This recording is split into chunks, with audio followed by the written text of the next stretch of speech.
Bien, entonces estamos diciendo que para discretizar una señal no es suficiente solamente con conocer la representación binaria de su amplitud de voltaje, sino que también tenemos que decirle en qué instantes de tiempo tenemos que capturar muestras de esa señal, y eso se conoce como discretización en el tiempo. Entonces, el tiempo de muestreo básicamente es la separación entre dos muestras. Entonces, acá estamos adquiriendo una muestra, acá estaríamos adquiriendo otra muestra. La distancia en el tiempo se conoce como tiempo de muestreo. La frecuencia de muestreo básicamente es el inverso del tiempo de muestreo. Decíamos que si queremos registrar variaciones rápidas de nuestra señal, entonces tenemos que garantizar que la frecuencia de muestreo sea superior a 2 veces la frecuencia más rápida de nuestra señal. Es decir, que antes de discretizar nuestra señal, tenemos que conocer cómo son las características propias de esa señal, cuáles son sus componentes de frecuencia, en este caso las componentes de frecuencia más altas, así como teníamos que conocer cuál es el voltaje máximo de la señal y el voltaje mínimo para ajustar los rangos de medida. Ahora, aparece un nuevo concepto que se conoce como tiempo de conversión. El tiempo de conversión está asociado a cuánto tiempo le tarda al ADC convertir una medida de voltaje en su representación binaria. Imaginémonos que esta muestra acá, su representación binaria es 1, 0, 1, 1, 0, 1, por ejemplo.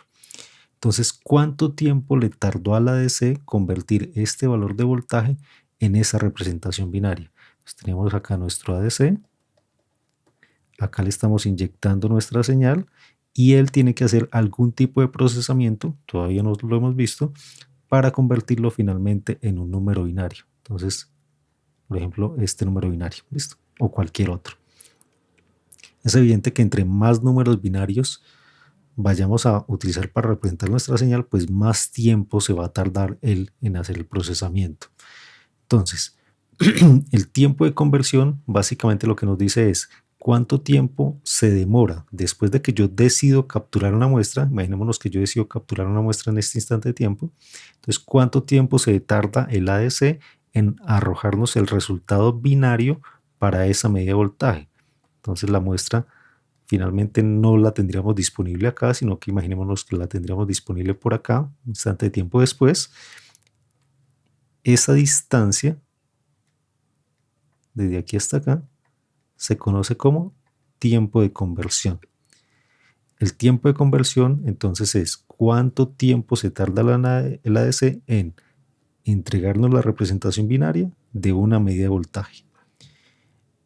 Desde acá hasta acá es el tiempo de muestreo y desde acá hasta acá es el tiempo de conversión.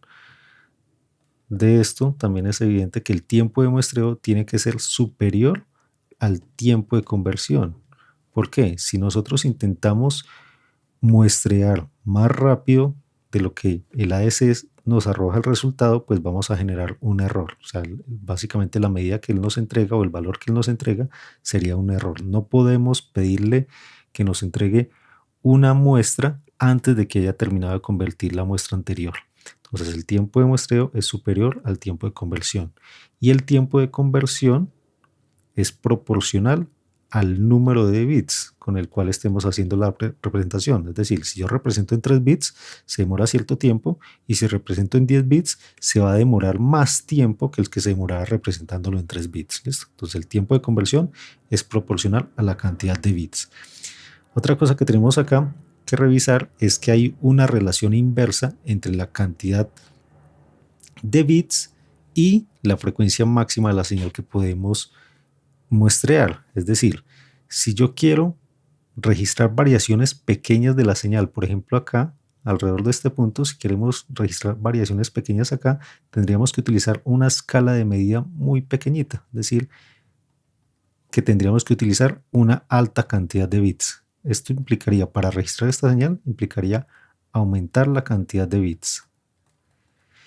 Pero al aumentar la cantidad de bits, lo que nos va a decir es que las muestras que él puede tomar van a estar más separadas las unas de las otras. O sea, se va a demorar más tiempo en convertirlas, por lo tanto las muestras van a estar separadas más las unas de las otras.